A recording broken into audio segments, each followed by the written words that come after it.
He's here now. Such a strange thought to have.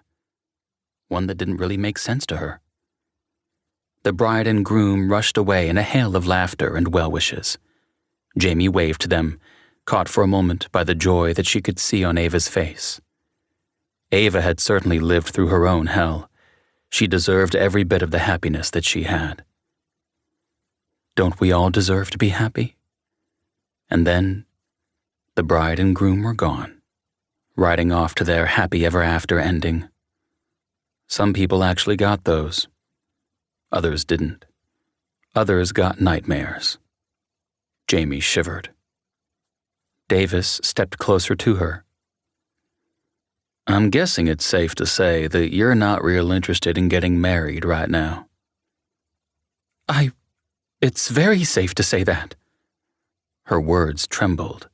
She hated that sign of weakness. She straightened her shoulders and stretched her spine. Even in the heels, she only stood at about 5 feet 6 inches tall, so she was nowhere close to Davis's towering height. At least 6'3", maybe more. His head cocked as he studied her. You look very, very nice tonight, Doc.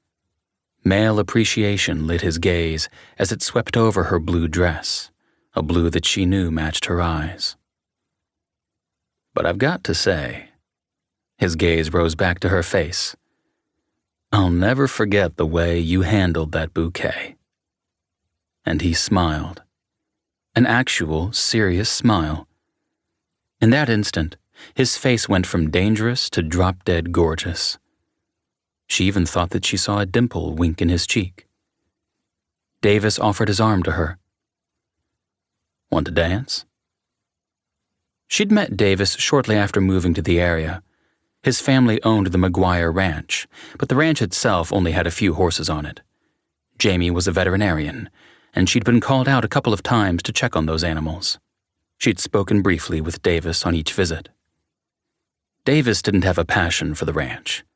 Like his brothers, he spent most of his time working at McGuire Securities, a private investigation firm in Austin.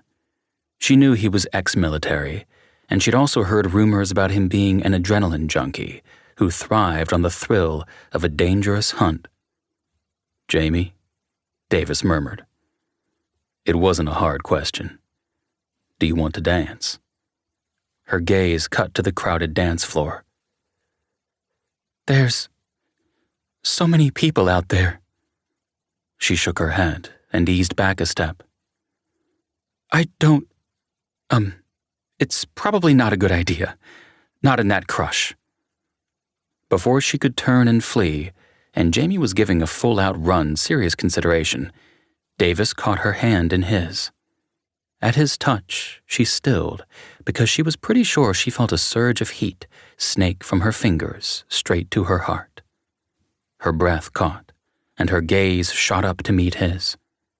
He still had that faint smile on his face. I don't like the crowds either, but I do know a good dance spot. Come with me, and I'll show you. She shouldn't, really. But she found herself walking with him. She hadn't taken a starlit stroll with a man in... Jamie's shoulders tensed, and she immediately shut down that thought.